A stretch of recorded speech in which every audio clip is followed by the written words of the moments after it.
Hello, welcome to the Damian and Devlin show, and this is our review of Alien, the 1979 sci-fi horror directed by Ridley Scott.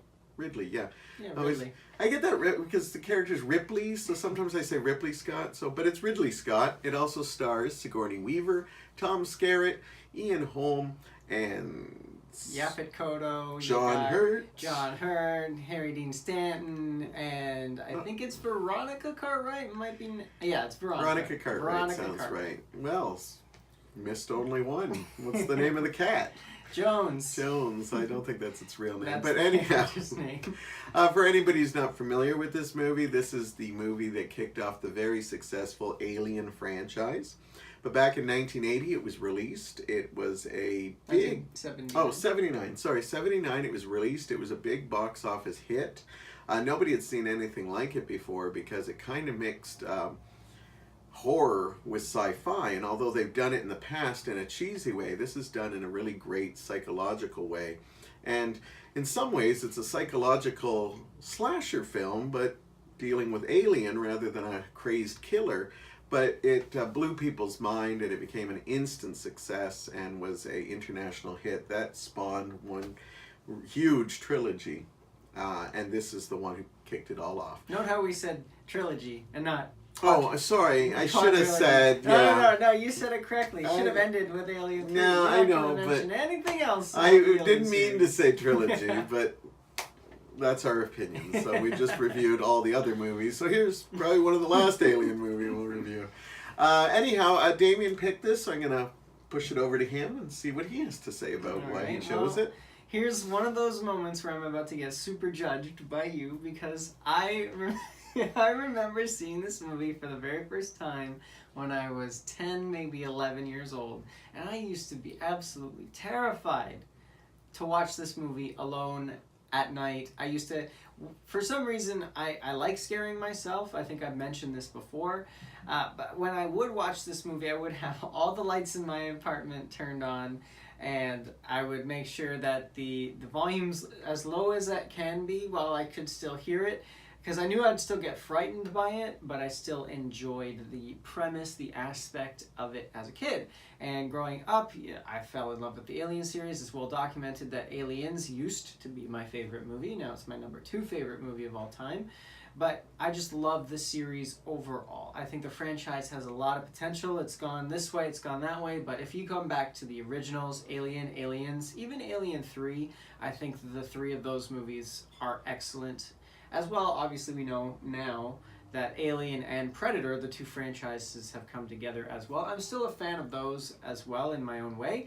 But this one, this is the original, this is the classic, and I get asked a lot, what's my favorite horror movie of all time? And I surprise a lot of people when I say Alien is my favorite horror movie of all time, because it's not something you really think of when you mention horror. You think more along the lines of Friday the 13th or Halloween. But not a lot of people think of Alien, except for me. I saw this movie. I was too young to see it in theaters, so I saw it when it was on. Try hard enough. It was on TV, and it still had the impact. But later, after I saw it on TV, they actually showed it at a repertoire theater, and I went to it to see it on the big screen. And even though I knew what was going to happen, this was the only movie I have literally screamed out. Yeah, it was just a row of me and a whole bunch of girls, and we all screamed at the same time, and I knew what was going to happen. But that's what shows you how mind-numbing this movie is as far as scaring goes, because you're never prepared for it. And still watching it today, it still has a feeling of that presence. Did you want to start your positives? Absolutely. I'm actually going to take a page out of your book, and I'm going to talk about how Ridley Scott films this movie. And you actually put it very, very well right before we watched this. And this is not the first time we've seen this movie together. We've seen it before, right before we actually started the show, actually. And we decided to watch it again, and you said, this movie's all about isolation. And the way Ridley Scott films this movie, it definitely delivers that. You feel isolated, you feel claustrophobic, you feel lost, dazed, confused. The layout, he specifically states, Ridley Scott states, that he filmed it in a way that you could never get the layout of the spaceship. as many times as you can try to watch it, it's always filmed in different angles, they're on different decks, you never know where they are or where they're going to go or how they can get there. And it's all purposeful, and I think it really does a fantastic job of making you feel like you're alone, making you feel like you're part of the crew in a confined space, not knowing where to go or what to do. So my hat's off to Ridley Scott for that, as well as some of the shots in this are absolutely breathtaking. For example, when Harry Dean Stanton's character goes into the engine room with the rain dropping, I love that scene because like he takes his hat off and lets the water drip on his face, and then he puts his hat back on. Even the sound of the water hitting his hat, I love that scene so much. And that's one of the first times as well we also get a glimpse of the alien too, which another reason I really love his directing in this movie is you never actually see the thing in its entirety. You see glimpses of it here and there, you see flashes of it, but you never actually see the whole alien. And it drives home the terror of the unknown with this movie because you don't know what you're dealing with. Yeah, now we do here in 2018 because we've seen images and whatnot, but I can only imagine what it was like being in that theater back in '79, being like, holy crap, what is this thing that we're dealing with? It also introduced the aspect of the facehugger. And that has come on to be a staple of the Alien series, the one that kind of looks like a spider. It says you're more freaked out about that one because it can run around and attaches itself to your face, and just with like the whole acid blood. Awesome production and set design in this movie. I love the cast. I think every single actor in this movie nails their role. And that's something I can't say often about a movie. There's usually one actor, maybe one character that I just can't stand, but every single person in this movie nails it. You got Yaphet Kotto as Parker, who's actually my favorite character in the movie. You've got Dallas, he's the captain, played by Tom Skerritt. Again, we talked about Tom Skerritt during the movie too, and I think this is one of his best roles because he's just your everyday guy, and he nails it. And of course, like, how can you not mention Sigourney Weaver in her very first role, I might add, as Ellen Ripley? She does an awesome job, and I don't know if she was the first, but I definitely know she was one of the four, I won't say four fathers, but four mothers of strong standalone heroines in horror movies, because she is just rocking with her performance. She has moments where she breaks down. You pointed this out. You don't see that too often these days. She breaks down and then collects herself and she's ready to go again. And like, that is just such an awesome performance that she does. I cannot go any more higher with my praise for it. I could go on for hours talking about how good it is, but you just have to see it for yourself. And she gets even better as the movies go on and on and on. Minus Alien Resurrection. We're not going to talk about that one. I love the soundtrack in it as well. It's whimsical at times. It's haunting. It's foreboding. It's chilling. It's all over the place, and it honestly adds to that claustrophobic feeling as well. It just plays with your mind, the whole sense of dread, and you don't know what's going to happen next. Absolutely fantastic all around. For my positives, I will start with the fact that this is one of the series that some people will argue that the second one is actually better than the first. There's a lot of people. That'd be me, yeah. Right. That'd be me. And my attitude is two things. Number one, I find them almost hard to classify as similar movies because the second one is an action film. This is a horror film. Now, there's horror aspects in this, in the second one, but it's mostly an action film. So it's a totally different tone, and I respect that. And if anybody's seen our review of Aliens, you know I gave it a very high mark. I love the movie very much. I do not believe in any way is the second one better than the first one. In fact, I think this is a masterpiece. And I think they deal with serious topics in this. And they do sort of in Aliens, but they kind of go for some simpler topics. This one, I think there's a lot more deeper meaning in this. And I think they do it with psychological, the way they film it. And I think the script is actually very clever. As much as I love Aliens, when I watch Alien, I think this is in its own class in some way. Like this is a masterpiece, where the other one is a fun popcorn movie in my eyes. It's okay, we can't all be right. Yeah. One of the things, as I said, Ridley Scott's hit and miss with me. I like some of his movies, some of them I don't. I'm not, I know in the later part of his career, a lot of people say he's kind of lost it, but then he did a movie called The Martian, which was amazing. And I always have to remind myself that they direct the two movies because they're so different in so many ways. But Ridley Scott definitely hit a home run with this one because it's just the feel of it. You need to give, you mentioned the cast, so I won't go too into it, but the cast is phenomenal. And one thing I love about the cast is, in most movies, one of my big complaints would be that we don't really know much about them. Because in space movies, they take time to say, give little hints like my wife, I have a child back home. But they never really go into any of the characters at all. And normally I would say that is a negative, but for me, this is a positive. It really works in this movie because it puts everybody on an even keel. I don't look at them as like, oh, I feel bad, he's got a wife he's coming to, or they got kids or something. Everybody is in an even keel, so when the, alien starts doing its worst, anybody can go. You feel for everybody. I like that. I remember when I watched this for the very first time as a kid, I had no idea who was going to be the survivor. I had no idea. Yeah. And that's something that no other movie can really do very well, is because I've seen movies like Friday the 13th.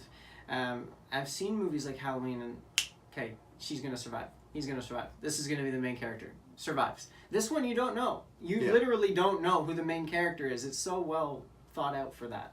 The script is wonderful too.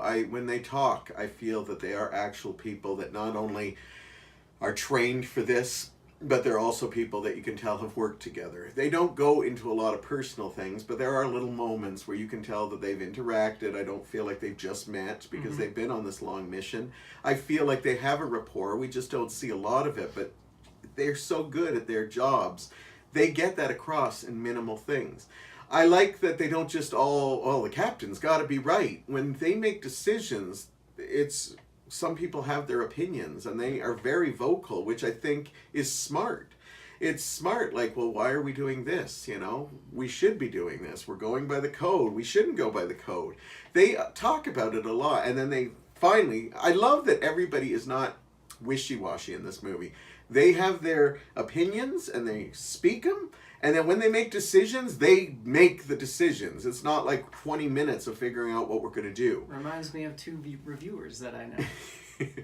I love that. I love the design. H.G. Geiger designed the alien. H.R. Geiger. H.R. Geiger. H.R. Geiger. H.R. Geiger, at least I didn't say H.R. Puffin stuff. We stick to our guns. We make our points. So H.R. Geiger should get commendation because the design of the alien is phenomenal. It's still very creepy just to see it. As I said, I do think the face huggers creep me out a little more because they can just like and they're really, but I can't say enough about the design of it. And the fact that they designed the alien to look like the ship is a brilliant idea because like you look at the way some of the things in the ship are and you're like, wow, that almost looks like the design of the alien. It's beautiful because it means the alien can pop out of just about anywhere, and it's nice. And it's a great thing. As I said, love the atmosphere, love the music. It's just a solid sci-fi movie, and it's a solid horror film. My last thing in my positives, I love that this movie takes its time. Oh yeah. This is what they call a pot boiler, where you just let it simmer. They do not rush anything.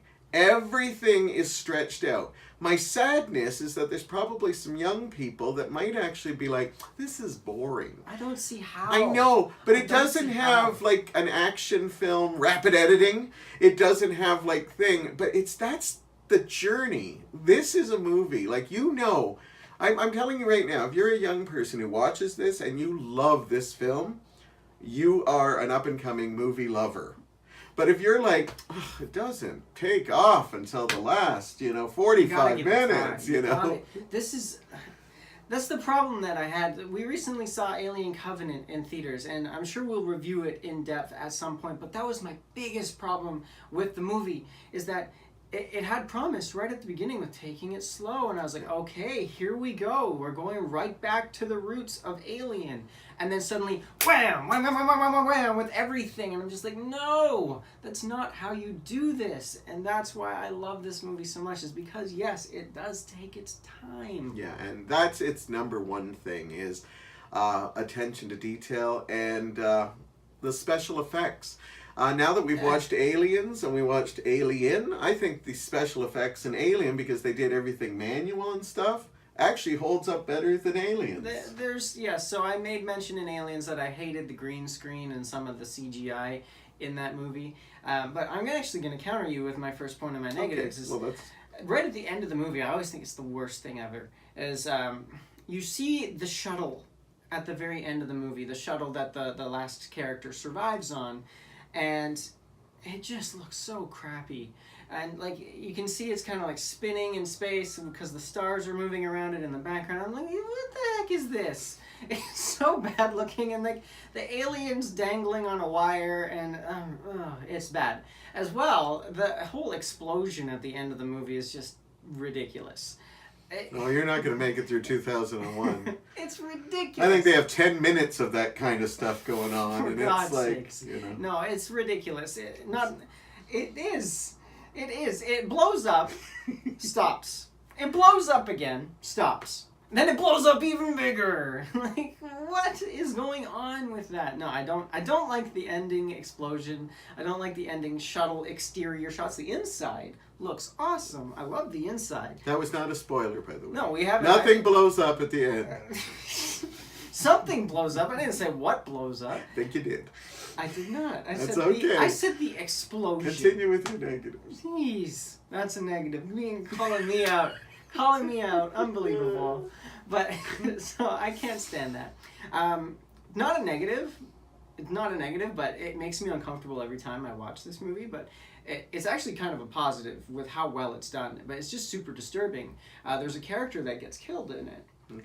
And you don't see what happens to them, but you hear them dying over the intercom. And it's this long, drawn-out thing where you hear nothing but moans and grunting and then a final, like, shrill scream. And it's just so disturbing. But it, like I said, not a negative. It's a positive, but it makes me feel super uncomfortable, and that's the whole point of that. So that works really well with that. There's also a scene, going back to negatives, there's a scene where, and I even share this opinion with Ridley Scott because he said he doesn't like it either. He thinks it looks ridiculous. There's a reveal that a character is not who or what they say they are, and they eventually set them on fire. Now, before they set them on fire, they're talking to them, and a prosthetic is used to talk to this character. And it's shot really well while they're talking to this character, but while they're setting up, you can tell it's a prosthetic. And Ridley Scott has even went on to say, like, as try as we might, it just didn't look right. We couldn't get it to look right. We did our best, and unfortunately it does look like garbage when the actor is not being used instead of the prosthetic, so I have to give that a negative as well. Besides that, though, I do not have a lot of negatives about this movie whatsoever. I do have a couple of negatives, and they're probably not big ones, but I was never a fan of the extreme acid blood. I like the visual, but when you see that it can go down several, I just thought that made them a little too powerful, and I just never liked that. Now, I just thought, but they don't really use it that often. They use it when it's needed to be used. They used it, like, I don't know why the alien didn't use it more often. Well, because this is blood. Would you cut your arm open and splash somebody with your blood? Sure, why not? Yeah, no, you wouldn't. I think it's just a little too much. It makes them more It's a defensive robotic mechanism, but it's a defensive mechanism. I know, but it makes it more robotic, and I like the fact that they're more alien organisms. They are alien organisms, though. I know, but they come off more robotic with the acid blood. I don't think so. Yeah, I think it's just too much in my eyes. The other thing, there's a scene. It's a very popular scene in the movie, and it's one of the best scenes ever. But it's I'll say what it is, but it doesn't. It's the chest bursting scene. Okay. And I love this scene because of how Yeah, they it's said fantastic. that nobody knows how it's done. But there's a moment where everybody's in shock, and because they were surprised. From what I heard, they didn't know what was going to happen. Okay. I would really like to see the... Okay. I'll correct you if you're wrong, but go on. Okay. But one thing I don't like is that one person tries to actually attack it. And then one person says, "No, stop!" And I find it hard to believe that they've just seen a violent death and nobody actually doesn't... Like, these are all Americans, are we not, as far as we know? Most of the... Except for Ash. Ash is British. And nobody, like, they just kind of watch it. Just leave. Just leave. So... And I just found that a bit... I just don't buy that nobody took a swing at it or something. Well, no, that's the thing. I think it's realistic because you know what happens with the plot twist of who is who and whatnot. I saw the movie. And really? Oh, okay. That's good to know.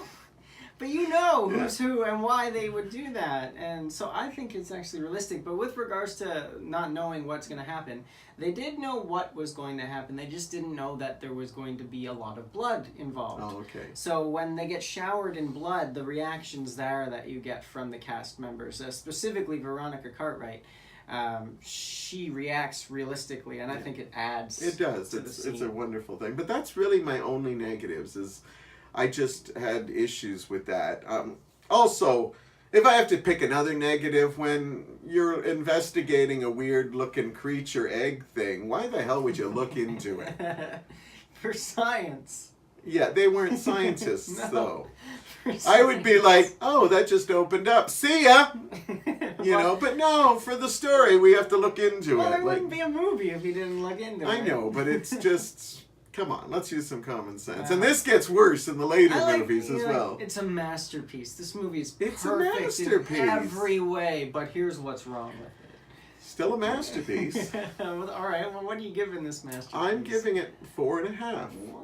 4.5. I won't go 5 because I love this movie. I'm not like it's not like a nostalgic favorite, which usually takes me to the 5. But I love watching this movie. I never get sick of it. I never get bored of it. No, like never. even if it takes its time, it's just a wonderful movie. So 4.5 stars. Right on. I'm gonna give it exactly the same, 4.5. Wait, So- that's the same as Aliens. It is. Different categories. Oh, okay. I enjoy Aliens better than I enjoy Alien, but like you said, you can't measure them on the No, same scale. I don't think you You can. can't measure them on the same scale. So if I put them head to head, yes, I'll take Aliens over Alien, but I can't live without one or the other. They both go hand in hand so well, and I think they complement one another so perfectly. Because without Alien, you wouldn't have Aliens, and Aliens actually makes Alien make more sense in certain ways with some of the plot and storyline and introduction of character mannerisms and things like that. So I love both of them, but you definitely can't measure them on the same scale. So 4.5 from me, 4.5 from you. You better give us 5 stars, though, by subscribing, liking, and commenting. We also want to know, what horror movies do you guys like? What's your favorite horror comedy? Get the conversation rolling on the videos. We'd love to hear from you guys so that maybe we can participate with you. But as always, thank you so much for joining us. And you never know where we're going to end up next for our next Halloween movie. Stay tuned. I know.